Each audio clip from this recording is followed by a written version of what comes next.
Buganda ekinulira nnyo abantu okuwasa n'okuwayira, era mu mawanga gali mu Uganda abantu abasinga okuwanguya ensonga eyo Buganda eyanguya nnyo ensonga eyo. Kakati ate abalala abatalaba gye tulaba ne bagamba nti Buganda bali kiivu, batamulesa ebiro bibiri n'atwala omwana.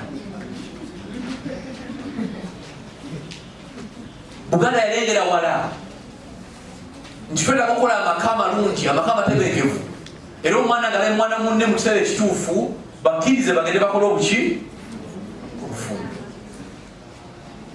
Naye muganya abaana okufumbirwa, muganya okuteekawo amakubo amalungi, ate ne tujja tutaliwo okufuna bino. What we are addressing now are consequences that are coming from various actions.